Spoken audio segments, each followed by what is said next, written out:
আজ বঙ্গবন্ধু শেখ মুজিবুর রহমানের স্বদেশ প্রত্যাবর্তন দিবস 10ই জানুয়ারি 1972 সালের এই দিনে স্বাধীন বাংলাদেশের মাটিতে বঙ্গবন্ধু ফিরে এসেছিলেন। বঙ্গবন্ধু যখন ফিরেছিলেন তার যে বর্ণনা আমরা পড়ে বড় হয়েছি, যেসব বাড়িতে বঙ্গবন্ধুকে স্বাধীনতার মহান স্থপতি, স্বাধীনতার প্রধান মহানায়ক হিসেবে চিহ্নিত করে আমরা চিনে এসেছি, সেসব বাড়িতে আমরা পড়েছি যে পুরো বাঙালি জাতি 7.5 কোটি বাঙালি সেদিন অপেক্ষা করছিলেন যে কখন স্বাধীনতার মহানায়ক জাতির পিতা বঙ্গবন্ধু শেখ মুজিবুর রহমান বাংলার মাটিতে পা রাখবেন। কারণ পুরো 9টা মাস জুড়েই বাঙালির মনে এই ভয় কাজ করছিল যে পাকিস্তানের জেলে বঙ্গবন্ধু বেঁচে আছেন কিনা, নাকি বঙ্গবন্ধুকে রাষ্ট্রদ্রোহের অভিযোগে কিংবা অন্য কোনো এক মামলায় ফাঁসিতে ঝুলিয়ে দেওয়া হয়েছে। কাজেই স্বাধীনতার পরেও শঙ্কা কাটছিল না যতক্ষণ পর্যন্ত না বঙ্গবন্ধু শেখ মুজিবুর রহমান দেশের মাটিতে পা রাখছিলেন। এই গল্পগুলো আমরা যখন শুনেছি, আমরা যখন এই ইতিহাসগুলো পাঠ করার সুযোগ পেয়েছি, কারণ ওরকম বই আমাদের বাড়িতে এসেছে। আমি যখন 80-র দশকে 90-এর দশকে বড় হয়েছি তখন বাংলাদেশের পাঠ্যপুস্তকে বঙ্গবন্ধুর স্বদেশ প্রত্যাবর্তনের খবর ছিল না। তবে বঙ্গবন্ধুর স্বদেশ প্রত্যাবর্তন দিবসটিকে একটি বিশেষ দিবস হিসেবে এবং তার সেই ট্রাক, চারদিকে লাখ লাখ মানুষের ভিড়, ট্রাকে বঙ্গবন্ধু শেখ মুজিবুর রহমান, তাজউদ্দিন আহমেদ সহ বাংলাদেশের স্বাধীনতা যুদ্ধের শীর্ষ নেতৃত্ব দানকারী নেতারা, সেই আবেগপ্রবণ ছবি, বঙ্গবন্ধু হাহা করে হাসছেন, হাসি কান্নার মাঝে তার এক চেহারা, ওসব আমরা ছবিতে দেখেছি। এবং আমাদের বাড়িগুলোতে আবার যে পত্রিকাগুলো রাখা হতো সেখানেও এই দিনটি উল্লেখ করে অন্তত সিঙ্গেল কলাম একটা খবর ছাপা হতো, সাদা কালো পত্রিকায় এই ছবিটাও ছাপা হতো। তাই আমরা জেনে জেনে বড় হয়েছিলাম যে বঙ্গবন্ধুর স্বদেশ প্রত্যাবর্তনের জন্য, ওই যে বলছিলাম 7.5 কোটি বাঙালি অপেক্ষা করছিল অধীর আগ্রহে। কিন্তু বড় হতে হতে আমরা টের পাই যে সকলের কাছেই বঙ্গবন্ধু বঙ্গবন্ধু নন। 15ই আগস্ট 1975-এর দিনে অনেক বাড়িতেই মিষ্টি খাওয়া হয়েছিল, যাদের বাড়িতে বেড়াতে গেলে আমরা এই গল্প শুনতাম, এমনকি 90-এর দশকেও, যে যেদিন 15ই আগস্টে বঙ্গবন্ধুকে হত্যা করা হয়েছিল সেদিন ঘরে ঘরে মিষ্টি বিতরণ হয়েছিল। আবার আমরা শুনেছি বাড়িতে বাড়িতে শোকের মাতম উঠেছিল, কেউ বুঝতে পারছিলেন না কি হবে। বঙ্গবন্ধুর মৃত্যুর পর একবার তাকে দেখবার সুযোগ যে বাঙালি পায়নি, সে বাঙালি দশকের পর দশক অপেক্ষা করেছে যে একদিন বঙ্গবন্ধু হত্যার বিচার হবে। তার চেয়েও যে বিষয়টা নিয়ে অপেক্ষা করেছে সেটা হচ্ছে বঙ্গবন্ধুর রাজনীতি বাংলাদেশে একদিন আবারও পুনঃপ্রতিষ্ঠিত হবে। সেটা কোন রাজনীতি, একেবারে সহজ করে বললে, মানে আমার মতো মানুষ যদি আমি বলতে চাই, তাহলে সেটা হচ্ছে সেই রাজনীতি যেখানে বাংলা আমার ভাষা, বাংলা আমার দেশ, আর আমি বাঙালি, মানে বাঙালি জাতীয়তাবাদের উপর ভিত্তি করে ধর্ম, বর্ণ, লিঙ্গ নির্বিশেষে সকলের জন্য যে সোনার বাংলা গড়ার স্বপ্নের রাজনীতি, বঙ্গবন্ধুর রাজনীতি, সেই রাজনীতি কবে ফিরবে তার জন্যেও ওই ব্যক্তিবর্গকে, যাদের ভেতরে শোকের মাতম উঠেছিল বঙ্গবন্ধু সপরিবারে হত্যা হওয়ার পর, যারা বিচারের অপেক্ষা করেছেন দশকের পর দশক, তারা কিন্তু দশকের পর দশক বঙ্গবন্ধুর রাজনীতি বাংলার মাটিতে ফিরবে, আবারও ক্ষমতায় অধিষ্ঠিত হবে, এসবের জন্যও অপেক্ষা করেছেন।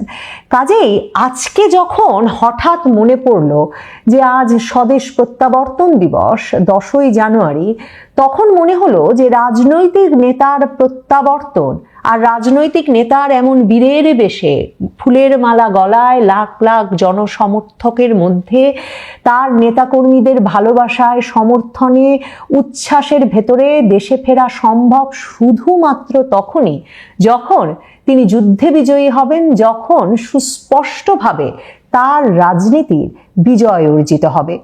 বঙ্গবন্ধুর ঘনিষ্ঠ সহচর ব্যারিস্টার আমিরুল ইসলাম, তার কয়েক দফা সাক্ষাৎকার নেবার সুযোগ হয়েছে আমার, এবং তার কাছে আমি শুনেছি যে 24শে মার্চেও 32 নম্বরে গভীর রাত পর্যন্ত তারা একসঙ্গে কাজ করেছেন।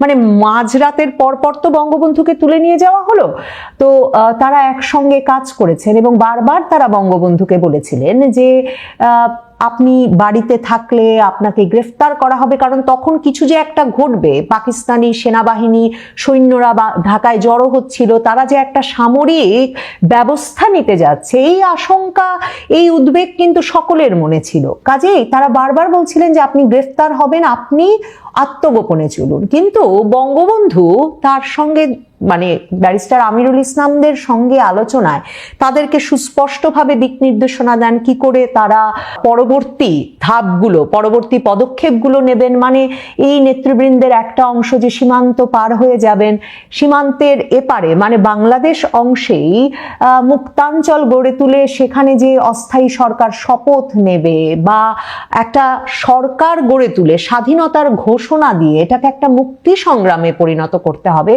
এই আলাপগুলো কিন্তু বঙ্গবন্ধু তার ঘনিষ্ঠ সহচরদের সঙ্গে করে তারপর গ্রেফতার বরণ করবার জন্যেই একরকম তার বাসভবনে বসেছিলেন। কারণ তিনি জানতেন যে যদি তিনিও আত্মগোপনে চলে যান তাহলে এটা একটা গৃহযুদ্ধ, মানে এক রকমের রাষ্ট্রদ্রোহী কর্মকাণ্ডে পরিণত হবে এবং একে একটা বিদ্রোহী নেতার দেশ ভাঙবার জন্যে একটা বিচ্ছিন্নতাবাদী কর্মকাণ্ড হিসেবে অভিহিত করা হবে।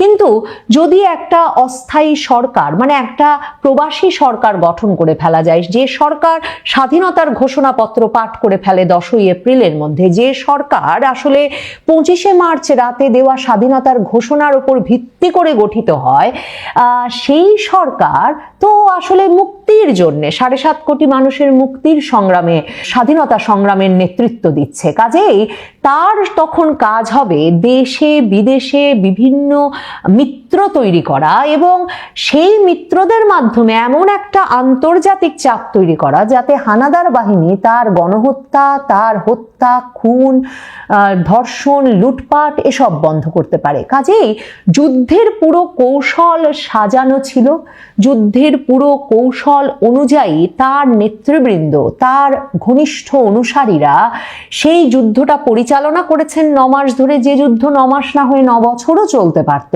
তো সেই যুদ্ধটা তারা চালিয়ে গেছেন। নেতা এক রকমের মৃত্যুর রিস্ক নিয়েছেন, ঝুঁকি নিয়েছেন, আবার হয়তো ধারণা করেছিলেন যে যদি আন্তর্জাতিক চাপ এবং আভ্যন্তরীণভাবে মুক্তি সংগ্রামীরা যে বীরত্বের সাথে লড়াই করে যাচ্ছে তার পাল্টা যে ধরনের গণহত্যা পরিচালনা করতে হচ্ছে, তার যে পাপবোধ, এসব বিবেচনা করে পাকিস্তানিরা হয়তো নেতাকে হত্যা করার সাহস করবেন না। এই রকম নানা বিবেচনা করে কিন্তু এই কৌশল, এই পরিকল্পনা দীর্ঘ সময় ধরে করেছিলেন আওয়ামী লীগ নেতৃবৃন্দ এবং তারপর আওয়ামী লীগ এবং আওয়ামী লীগের মিত্র, সহযোগী এবং একই ভাবনার অনুসারী হয়ে উঠেছিলেন যারা, যারা বুঝেছিলেন যে পাকিস্তানের সঙ্গে আর থাকা চলে না, যারা বুঝেছিলেন বাঙালির একটা আলাদা আবাসভূমি দরকার, ধর্ম পরিচয়ের ভিত্তিতে না, বরং তার ভাষা, সংস্কৃতি, জাতীয়তাবাদের উপর ভিত্তি করে সেই রাজনীতিতে যারা একমত হয়েছিলেন তারা মিলে তখন কিন্তু মুক্তি সংগ্রামে ঝাঁপিয়ে পড়েন এবং তারা বাংলাদেশকে স্বাধীন করেন, বঙ্গবন্ধু ফিরে আসতে পারেন।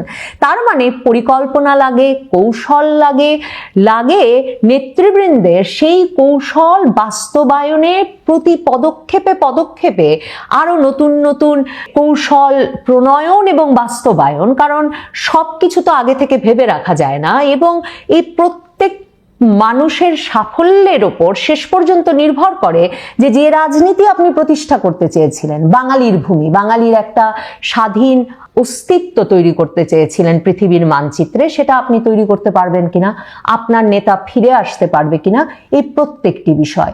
এবং এই যে সর্বসাধারণের মুক্তিযুদ্ধ বলে আমরা যাকে জেনেছি, ভাবতে চেয়েছি, সেটা যে সর্বসাধারণের ছিল না, সেটা তো 2024-এ এসে ভীষণভাবে বাংলাদেশে পরিষ্কার হয়েছে। মানে আমরা শুনেছি যে গুটি কয় ব্যক্তি তখন স্বাধীনতার বিপক্ষে অবস্থান নিয়েছিল, কিন্তু 2024-এ আমরা যখন দেখলাম কি বিরাট সংখ্যক মানুষ আসলে টেলিভিশন সংবাদ মাধ্যম কাঁপিয়ে বলে বেড়াচ্ছেন, লিখছেন, মানে তাদের কয়েক প্রজন্ম পরের ব্যক্তিরা এখন বলছেন, মানে তারা তো বেশিরভাগই আর বেঁচে নেই, তো তারা বলছেন যে মুক্তিযুদ্ধ ছিল আসলে ভারতের একটা ষড়যন্ত্র, বঙ্গবন্ধু শেখ মুজিবুর রহমান ভারতের সঙ্গে ষড়যন্ত্র করে একটা বৃহৎ মুসলিম রাষ্ট্র পাকিস্তানকে ভাঙার ষড়যন্ত্র করে এই বাংলাদেশের জন্ম দিয়েছেন।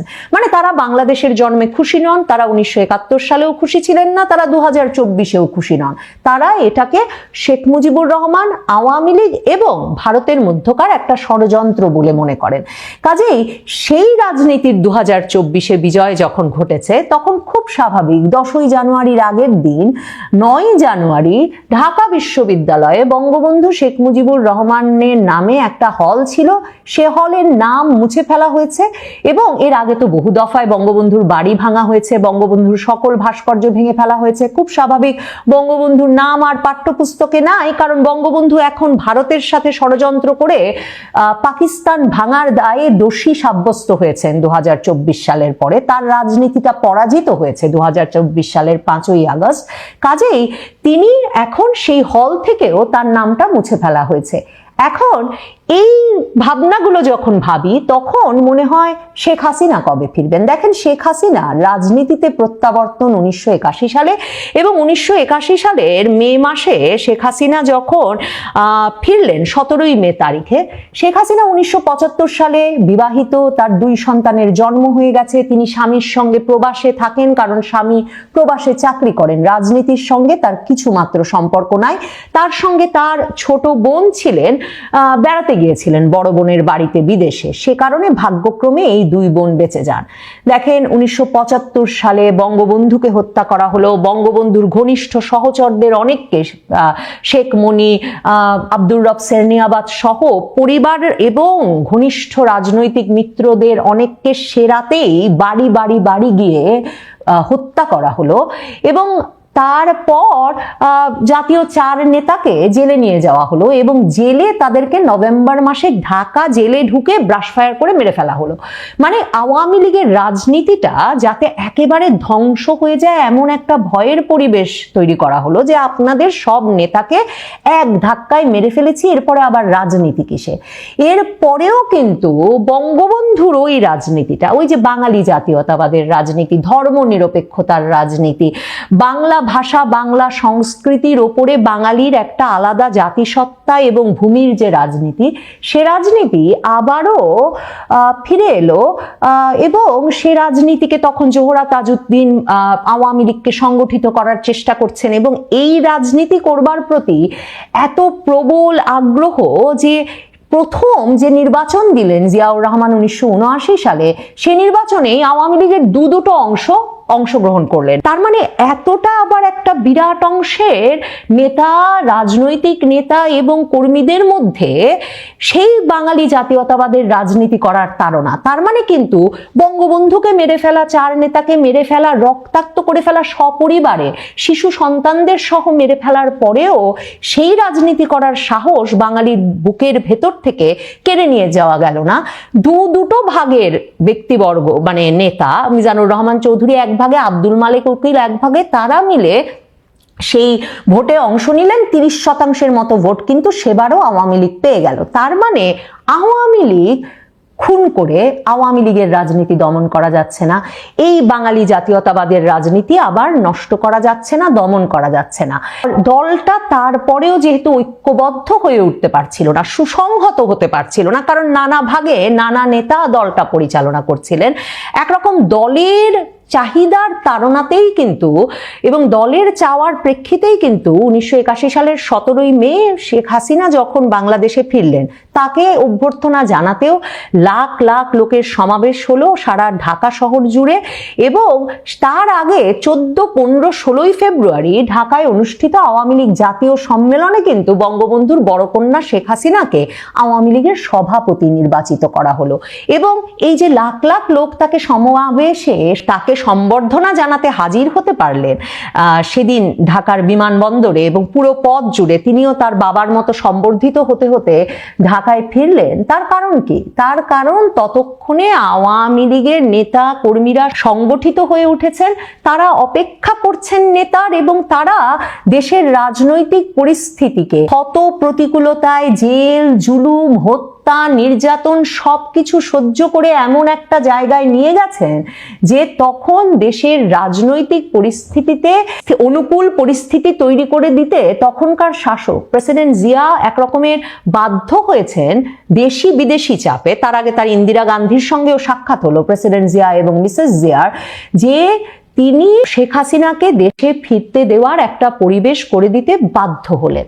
তাহলে এই যে বঙ্গবন্ধু কন্যার ফেরা, শেখ হাসিনার ফেরা 1981 সালে, কিংবা বঙ্গবন্ধুর 1971 সালে ফেরা, কিংবা 17 বছর পর প্রেসিডেন্ট জিয়া এবং খালেদা জিয়া পুত্র তারেক রহমানের যে দেশে ফেরা এবছর, এর সবই কিন্তু সুস্পষ্ট রাজনৈতিক বিজয় অর্জনের পর।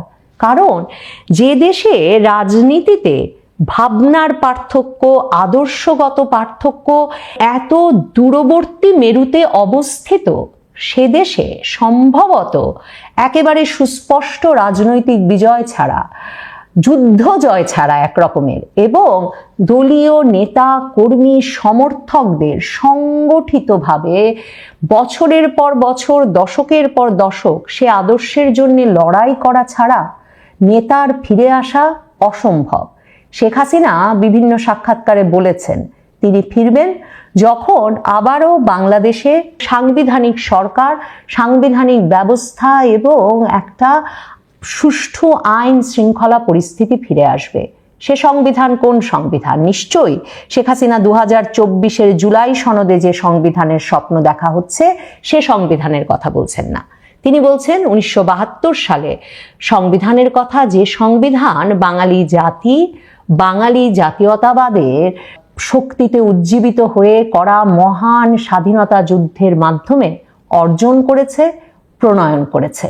কাজেই সে সংবিধানের ফেরা, সে রাজনীতির জোরে সোরে মাঠে ফেরা প্রয়োজন তো হবেই শেখ হাসিনার, বা ওই রাজনীতির আবারও বাংলাদেশের মাঠে সবলে, সজোরে, সশক্তিতে ফিরতে।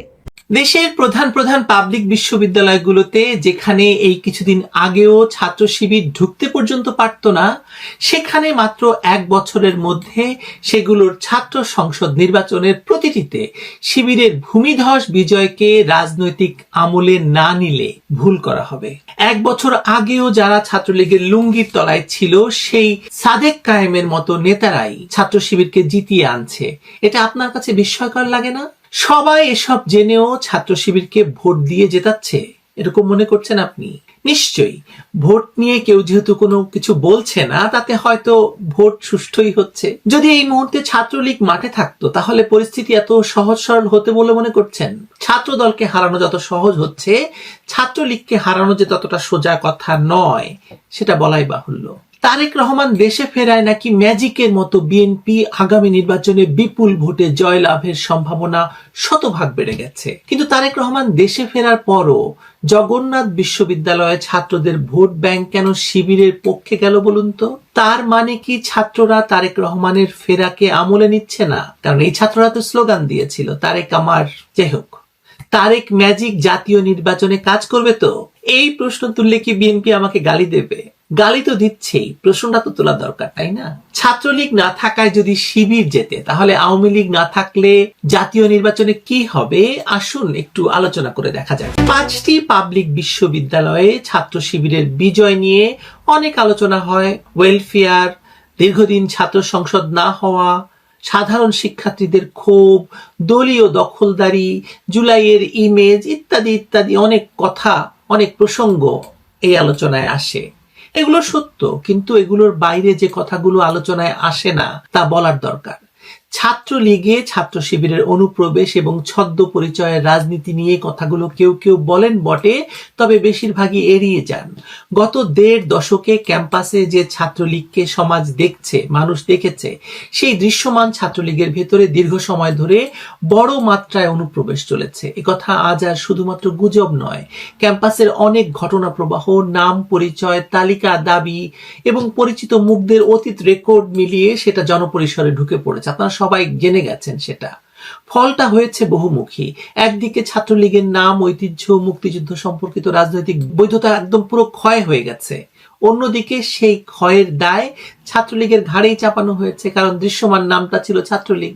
যারা ছদ্ম পরিচয় ছিল তাদের উপর নিন্দা জমেনি, নিন্দা জমেছে ব্র্যান্ডের উপর, ছাত্রলীগের উপর।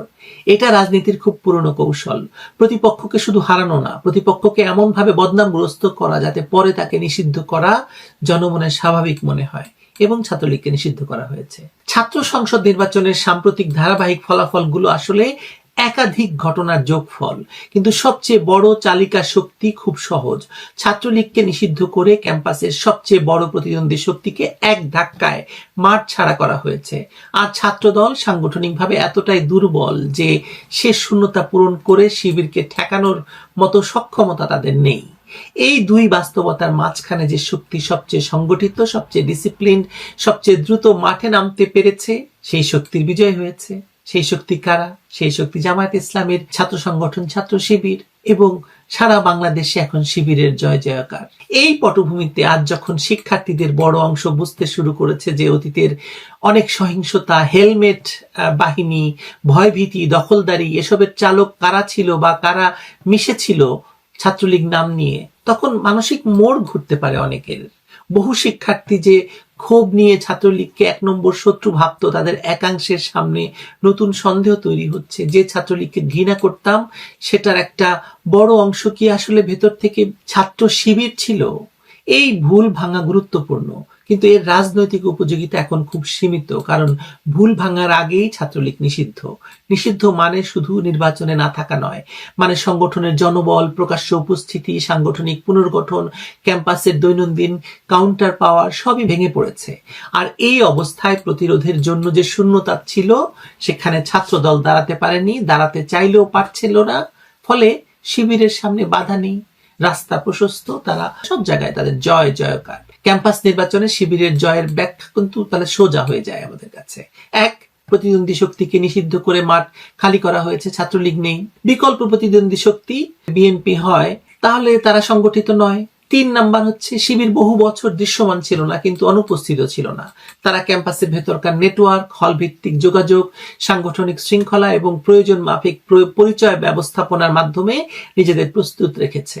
৪, নির্বাচনের মুহূর্তে তারা নিজেদেরকে ছাত্র বান্ধব, সার্ভিস ভিত্তিক, সন্ত্রাস বিরোধী ইমেজ প্যাকেজ করেছে, কারণ তাদের পুরনো ইমেজ বহন করার মতো বাধা তখন তুলনায় দুর্বল ছিল। তাদের বিরুদ্ধে কেউ কোনো কথা বলেনি, আর তাদের বিরোধীরা নিজেদের নিন্দার বোঝা নামাতে পারেনি, মানে ছাত্র দলের কথা বলছি আর কি। এই 4টি কারণ একসাথে যোগ করলে বিপুল ভোটে জয় কোনো রহস্য নয় আসলে। এখন প্রশ্ন, এই ক্যাম্পাস মডেল কি জাতীয় নির্বাচনের সরাসরি কপি পেস্ট হবে? ছাত্রলীগ না থাকায় শিবির জিতেছে, তাহলে আওয়ামী লীগ না থাকায় জামায়াত জিতবে। এই যুক্তির একটা অংশ আসলে ঠিক। শূন্যতার রাজনীতি একই নিয়মে চলে।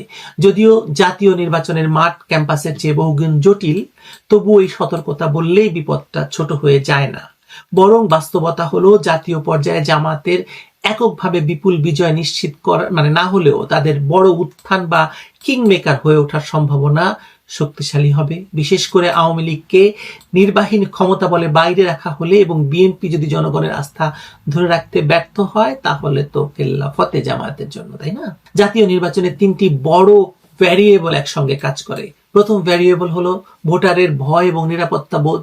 যদি নির্বাচনের আগে সহিংসতা, হত্যা, হামলা, মিডিয়ায় আক্রমণ, আইন শৃঙ্খলার অবনতি এগুলো চলতে থাকে, অনেক ভোটার শান্তি আনবে মনে করে কঠোর শৃঙ্খলাবদ্ধ শক্তির দিকে ঝুঁকতে পারে। জামায়াত নিজেকে তাই প্রমাণ করতে চেষ্টা করছে। এই ঝোঁক সবসময় আদর্শগত হয় না, এটা অনেক সময় মানুষ ক্লান্ত হয়ে যাওয়ার পরে যে রাজনীতি সেটা। দ্বিতীয় ভ্যারিয়েবল হলো সংগঠনের ক্ষমতা। কোন দল মাঠে এজেন্ট দিতে পারবে কিনা, কেন্দ্র সামলাতে পারবে কারা, এলাকায় ক্যাম্পেইন চালাতে পারে কারা, কাদের অনেক টাকা আছে, কর্মীকে নিয়ন্ত্রণ রাখতে পারে। এবং জামায়াত ঘেঁষা ধারার সবচেয়ে বড় শক্তি সাধারণত এখানেই, শৃঙ্খলা, সংগঠন। তৃতীয় ভ্যারিয়েবল হলো বিকল্পের বিশ্বাসযোগ্যতা। কাকে মানুষ সরকার চালাতে সক্ষম মনে করে, কাকে আন্তর্জাতিকভাবে টিকিয়ে রাখতে পারবে মনে করে, কার মধ্যে অর্থনীতি এবং প্রশাসন সামলানোর ধারণা রাখে। এই তৃতীয় ভ্যারিয়েবলে জামায়াতের সীমাবদ্ধতা আছে, কিন্তু মাঠ যদি এমন ভাবে সাজানো হয় বা সরকার সাজিয়ে দেয়, সরকারের যারা নির্বাচন পরিচালনা করবে তারা সাজিয়ে দেয়, বিএনপির মতো প্রতিদ্বন্দ্বী খুব জামায়াতের কাছে নস্যি হয়ে যাবে। অনেকে প্রশ্ন তুলছেন যে আওয়ামী লীগের সমর্থক ভোট কোথায় যাবে। এই ভোটাররা এক কাতারে নয়, কেউ বর্জন করবে, কেউ কম ক্ষতি মনে করে ভোট দেবে, কেউ এলাকা ভিত্তিক প্রার্থী দেখে সিদ্ধান্ত নেবে, কেউ ধর্মীয় আবেগে নিরাপত্তা বোধে সিদ্ধান্ত নেবে। কিন্তু যদি আওয়ামী লীগের অনুপস্থিতি দীর্ঘস্থায়ী হয়, যদি তাদের সমর্থকরা রাজনৈতিকভাবে প্রান্তিক হয়ে পড়ে এবং যদি একই সঙ্গে মুক্তিযুদ্ধ বনাম ধর্মরাষ্ট্র ধরনের একটি ভয় আবার ছড়িয়ে দেওয়া যায়, তাহলে ভোটের অদ্ভুত স্থানান্তর হবেই। এখানে একটা সূক্ষ্ম কিন্তু বিপজ্জনক সম্ভাবনা আছে।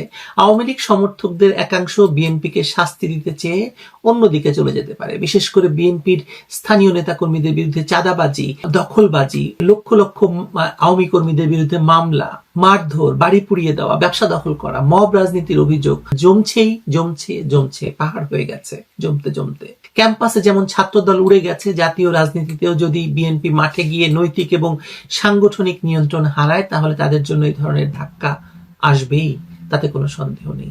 বিশ্ববিদ্যালয়গুলোতে টানা জয়ের ফলে জামায়াত শিবিরের মনোবল অনেক বেড়ে গেছে। ছাত্রলীগ নিষিদ্ধ হওয়ার ফলে ক্যাম্পাসে যে শূন্যতা তৈরি হয়েছে, সেখানে শিবির ঢুকে গেছে, জিতেছে মূলত অনুপস্থিত ছাত্রলীগের কারণে। দুর্বল প্রতিদ্বন্দ্বী এবং দীর্ঘদিনের ছদ্ম পরিচয় নেটওয়ার্কের সংগঠিত ফল হিসাবে জাতীয় নির্বাচনে আওয়ামী লীগ বাইরে থাকলে একই ধরনের শূন্যতা তৈরি হচ্ছে। সেই শূন্যতায় জামায়াতের উত্থান ঘটবে, এমনকি বড় উত্থানও সম্ভব, বিশেষ করে যদি তারা জোট বিস্তৃত করতে পারে, করেওছে ইতিমধ্যে। যদি বিএনপি মাঠে নেমে আস্থাহীনতা তৈরি করে ফেলেছে ইতিমধ্যে, যেভাবে রাজনৈতিক প্রতিযোগিতার স্বাভাবিক কাঠামো ভেঙে দিয়ে মাঠ সাজানো হচ্ছে, আর মাঠ সাজানো হলো সবচেয়ে সংগঠিত ডানপন্থী শক্তি লাভবান হবে, এটা কোনো অযৌক্তিক কথা নয়। এটা ইতিহাসেও দেখা গেছে, বাস্তবেও দেখা যাচ্ছে। দেখুন, যদি নির্বাচন হয় তাহলে সেটা হবে মিরাকল, আর যদি মিরাকলটি ঘটেই যায়, তাহলে এই মিরাকল নির্বাচনে মিরাকল ফলাফল হবে না, সেটা ভাবছেন কি করে বলুন তো? মিরাকল ফলাফল বলতে বোঝাচ্ছি জামায়াত ইসলাম যদি এনসিপি কে নিয়ে আর বাকিদেরকে নিয়ে যেতে। দেখা যাক কি হয়। তবে আমার মনে হচ্ছে নির্বাচন যদি হয় সেটা মিরাকল, এবং মিরাকল নির্বাচন হলে একটা মিরাকল ফলাফল হবে।